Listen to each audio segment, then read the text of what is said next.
அனைவருக்கும் வணக்கம். நான் உங்கள் ethical surgeon doctor AK Rajendran பேசுகிறேன். இதுக்கு முன்னாடி கொடுத்த எபிசோடில் டயட் அப்படிங்கிற ஒரு ஜென்ரலாக எப்படி இருக்கணும் அப்படிங்கிறது ஒரு 5 கேட்டகரியாக நம்ம பிரித்து பார்த்தோம். முதலாவதாக ஃப்ரூட்ஸ் அண்ட் வெஜிடபிள்ஸு, இரண்டாவதாக கார்போஹைட்ரேட் ஸ்டார்ச், மூன்றாவதாக புரோட்டீன்ஸ், நான்காவதாக டைரி ப்ராடக்ட்ஸு, ஐந்தாவதாக ஆயில். இந்த 5 நம்ம ஒரு கிளாசிஃபிகேஷன் மாதிரி கொண்டு நம்ம சாப்பிட்ற ஃபுட் ஐட்டம்ஸ் எல்லாமே இதுக்குள்ளேயே நமக்கு வந்துடும். மேலும் நம்ம பிளேட்டிங், அதாவது ஒரு பிளேட்டில் நம்ம என்னென்னலாம் வச்சுருக்கணும், ஒரு ஃபுல் ஃப்ளெஜ்டாக சாப்பிட்ற இதில் நம்ம இஷ்டத்துக்கு சாப்பிடாமல் ஒரு வரையறுக்கப்பட்ட ஒரு பிளேட்டில் எவ்வளோ இருக்கணும் அப்படிங்கிற உணவு வகைகளை பார்க்கணுன்னு பார்த்தோம். அதில் ஒரு ஹாஃப் பிளேட் வெஜிடபிள்ஸு இருக்கிற மாதிரியும், இன்னொரு ஹாஃபில் குவார்ட்டர் பிளேட் நமக்கு புரோட்டீன் சத்துள்ள இந்த பயிர் வகைகள் இதெல்லாம் இருக்கிற மாதிரியும், அடுத்தது கார்போஹைட்ரேட் இன்னொரு குவார்ட்டர் பிளேட் இருக்கிற மாதிரி இருக்கும். இது ஒரு ப்ரொபோர்ஷனேட் ரேஷியோவில் இது இருக்கிறப்போ நமக்கு ஒரு நல்ல ஒரு ஃபுட்டு ரிச்சாக நமக்கு கிடைக்கும். இதில் நம்ம முட்டை, நான்வெஜ் சாப்பிட்றவங்களுக்கு முட்டை, இது சிக்கனு, தென் அதிகமாக ஃபேட் அதிகமாக இல்லாத ஐட்டம் தான் நான்வெஜ்ஜில் நம்ம சேர்த்தணும். அது மீன் இந்த மாதிரி இதுகள்லாம் சேர்த்துறதுக்கு நம்ம வழிவகைகள் செஞ்சு தான் நம்ம அந்த பிளேட்டை நம்ம கொடுத்தோம். இப்போது ஜென்ரலாக நம்ம இந்த டயட்டை பார்த்ததை விட்டுட்டு இப்போ டயபெட்டிஸ் இருக்கிறவங்க எந்தெந்த உணவுகளை எல்லாத்தையும் அவங்க தாராளமாக சாப்பிட்லாம், எந்தவித ரெஸ்ட்ரிக்ஷனும் இல்லாமல், எந்தெந்த உணவுகள் கொஞ்சம் ரெஸ்ட்ரிக்ஷனோடு நம்ம சாப்பிட்றது நல்லது, அந்த இதை நான் இப்போ உங்களுக்கு ஒரு லிஸ்ட்டு கொடுக்குறேன். இந்த லிஸ்ட்டு ஆல்மோஸ்ட் எல்லா ஹாஸ்பிட்டல்லையும் ஒரு டிஃப்ரெண்ட் ஃபார்ம்ஸில் இதைத்தான் ஃபாலோ பண்ணுறாங்க.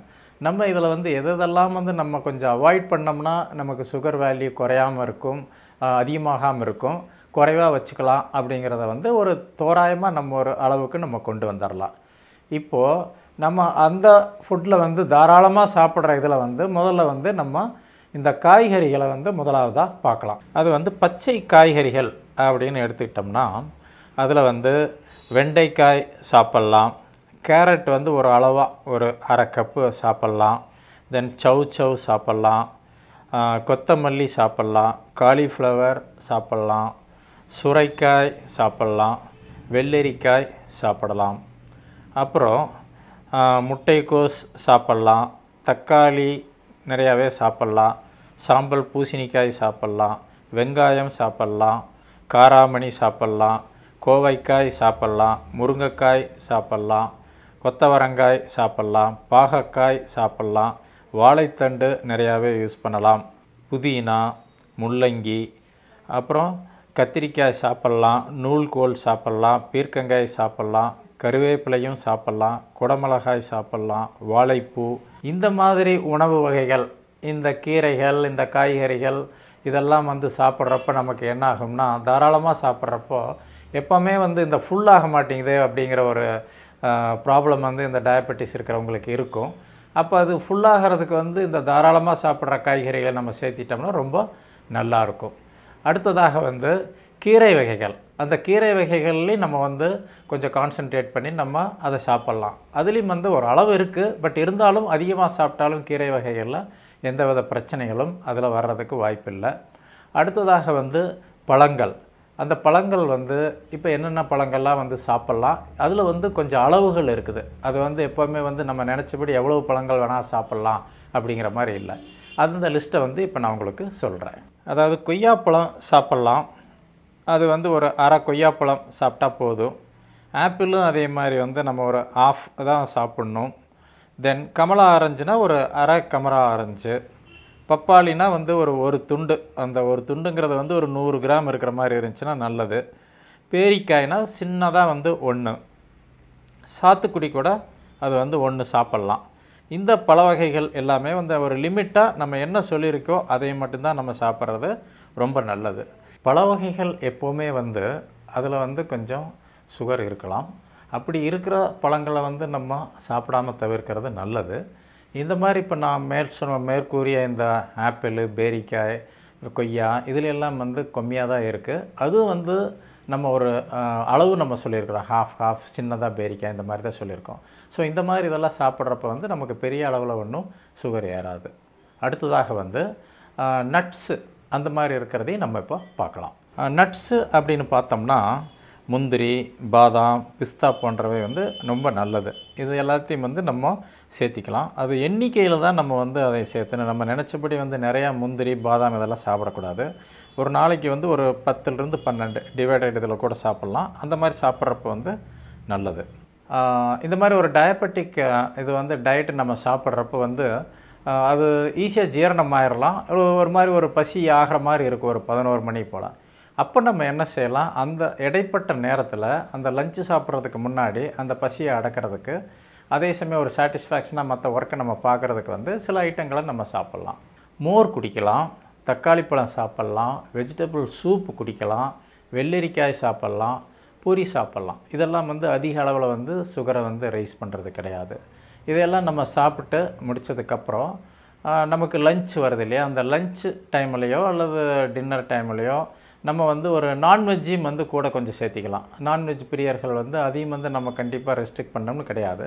இப்போ என்னென்னலாம் நான்வெஜ் சாப்பிட்லாம், அது எவ்வளோ சாப்பிட்லாம் அப்படிங்கிறத நம்ம பார்க்கலாம். நான்வெஜ்ஜுன்னு எடுத்துக்கிட்டோம்னா வந்து முட்டை வந்து வெள்ளைக்கரு மட்டும் 2 அல்லது மீன் துண்டுகள் வந்து 2 50 கிராம் இருக்கிற மாதிரி, கோழி கறி வந்து ஒரு 50 கிராம் ஒரு 3 துண்டு இருக்கிற மாதிரி வாரத்திற்கு 2 அல்லது 3 முறை நம்ம சாப்பிட்றது நல்லது. டெய்லி சாப்பிட்றத விட இந்த மாதிரி நம்ம சாப்பிட்றது ரொம்ப நல்லது. மேலும் இந்த சட்னி வகைகள்லாம் வந்து விரும்பி சாப்பிடுவாங்க. அது டேஸ்ட்டுக்கு நல்லாயிருக்கும்.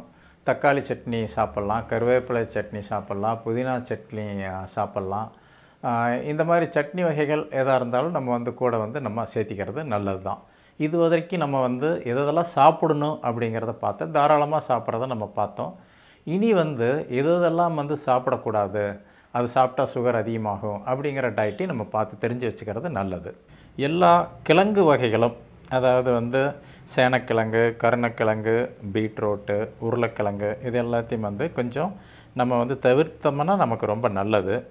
அப்புறம் இந்த கேக்கு, சாக்லேட்டு, ஜாம், ஜெல்லி, இனிப்பு, பிஸ்கட்டு, அப்புறம் ஐஸ்கிரீமு, பால்கோவா இதையெல்லாம் தவிர்க்கிறது நல்லது. அப்புறம் இனிப்பு வகைகள், இது வந்து சில பேர் சொல்லுவாங்க இந்த மாதிரி வந்து வெல்லம் சாப்பிட்லாம், கல்கண்டு சாப்பிட்லாம் அப்படின்னு சொல்லுவாங்க. அதெல்லாம் அவாய்ட் பண்ணுறது நல்லது. தேனும் சாப்பிடக்கூடாது. குளுக்கோஸு, கருப்பட்டி, சர்க்கரை இதெல்லாம் சொல்லுவாங்க. பனங்கற்கண்டெல்லாம் ரொம்ப உடம்புக்கு நல்லதுன்ட்டு. பட் நம்ம அவாய்ட் பண்ணுறது நல்லது. குளிர் பானங்கள், பழச்சாறு இதெல்லாமே வந்து நமக்கு வந்து சுகர் அதிகம் பண்ணுறது தான். அப்புறம் டின் பாட்டில்களில் அடைத்து நமக்கு பழச்சாறுகள் நிறைய வெரைட்டி கிடைக்குது. அதையும் நம்ம அவாய்ட் பண்ணுறது நல்லது.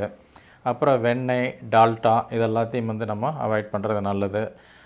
ஊறுகாய் வந்து நல்லா அவங்க அந்த போடுறதே உப்பும் எண்ணெயில் தான் ஊற வைப்பாங்க. அதுதான் ஊறுகாய். அதையும் நம்ம அவாய்ட் பண்ணுறது நல்லது.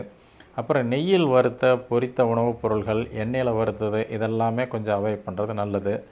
மாம்பழம், பலாப்பழம், சப்போட்டா, பேரிச்சை, திராட்சை, உலர்ந்த பழங்கள் இதெல்லாம் இந்த 3 பழங்கள் முக்கணிகள்னு சொல்லுவாங்க. மாப்பழா, வாழை அந்த 3ஐயும் வந்து நம்ம அவாய்ட் பண்ணுறது ரொம்ப நல்லது.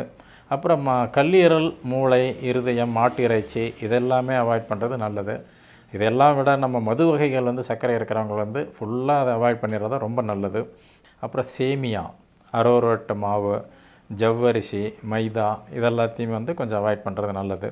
அப்போ கடைசியாக வந்து இது வந்து அடிக்ஷனில் இருக்கிறவங்க புகைப்பிடித்தலும் இந்த புகையிலை போடுறது எந்த ஃபார்மில் போட்டாலும் அது வந்து நமக்கு பிரச்சனைகளை தான் உண்டு பண்ணும். அதாவது இது வரைக்கும் வந்து நம்ம என்ன பார்த்தோம் அப்படின்னா, என்னென்ன உணவு வகைகள் வந்து சாப்பிடலாம், தாராளமாக சாப்பிட்லான்னு பார்த்தோம். எதெல்லாம் சாப்பிடக்கூடாதுன்னு பார்த்தோம். நம்ம வந்து இப்போ இந்த உணவு வகைகளை சாப்பிட்றதையும் நம்ம மனசில் நம்ம வச்சிட்டோம்னா நம்ம வந்து சுகரை வந்து ஒரு கண்ட்ரோலில் வச்சுருக்கிறதுக்கு ரொம்ப நல்லாயிருக்கும். இப்போ அடுத்த வாரம் வந்து இந்த சாப்பிட்ற ஐட்டங்கள் அது வந்து எவ்வளவு சாப்பிடணும், அதனுடைய டீட்டெயிலு அது எல்லாத்தையும் வந்து கொஞ்சம் டீட்டெயில்டாக வந்து அடுத்த நம்ம எபிசோடில் வந்து நம்ம பார்க்கலாம். மேலும் வந்து இந்த புகைப்பிடித்தலை பற்றி நம்ம சொல்லியிருந்தோம். அது மது, புகைப்பிடித்தல், புகையிலை எந்த ஃபார்மாக இருந்தாலும் அதை நம்ம அவாய்ட் பண்ணுறது நல்லது.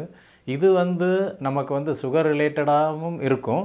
மேலும் இந்த அடிக்ஷன் வந்து வேறு வகையான சில பிரச்சனைகளும் அசோசியேட்டடாக கொண்டு வரும். அது ஃபைனலாக வந்து டிப்ரெஷன், அது பிரச்சனைகள் இதெல்லாம் வந்து சுகர் அதிகமாகிறதுக்கு வாய்ப்பு இருக்குது. ஸோ இந்த மாதிரி அடிக்ஷன் ரிலேட்டடாக இருக்கிற எதையுமே வந்து நம்ம அவாய்ட் பண்ணிக்கிறது ரொம்ப நல்லது.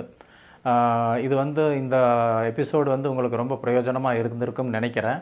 அடுத்த எபிசோடு வந்து இன்னும் டீட்டெயில்டாக வந்து நம்ம ஒரு ஃபுட்டு மார்னிங்லேருந்து காலையில் ஆரம்பித்ததுலேருந்து நைட்டு முடிகிற வரைக்கும் 3 வேளைக்கு சாப்பாடும் இடையில இருக்கிற ஸ்நாக்ஸும் எப்படி இருந்தால் நல்லாயிருக்கும், எவ்வளோ கலோரிக்கு வேல்யூ இருந்தால் நல்லாயிருக்கும், நம்ம சாப்பிட்ற ஃபுட் ஐட்டத்தில் ஒவ்வொரு ஐட்டம் வந்து எவ்வளோ கலோரிக்கு வேல்யூ, ப்ரோட்டீனு, கார்போஹைட்ரேட், ஃபேட் இதெல்லாம் எவ்வளோ இருக்குது, அதனால் வந்து எந்தெந்த ஐட்டத்தை நம்ம சாப்பிட்டா நல்லாயிருக்கும் அப்படிங்கிறத வந்து அடுத்த எபிசோடில் வந்து நாங்கள் கொடுக்குறோம். இந்த எபிசோடு வந்து உங்களுக்கு நல்லாயிருக்கும்னு நினைக்கிறேன். இதை நீங்கள் மட்டும் பார்த்தால் பத்தாது, உங்களுடைய நண்பர்கள், உறவினர்கள், ஃப்ரெண்ட்ஸு அவ்வளோ பேர்த்துக்கும் இதை அனுப்பிச்சி வச்சு நீங்களும் டிக் கொடுங்க, சப்ஸ்கிரைப் பண்ணுங்கள், மக்களுக்கு போய் சேர வைங்க. இது கண்டிப்பாக மக்களுக்கு பிரயோஜனமாக இருக்கும்னு நினைக்கிறேன். நன்றி, வணக்கம்.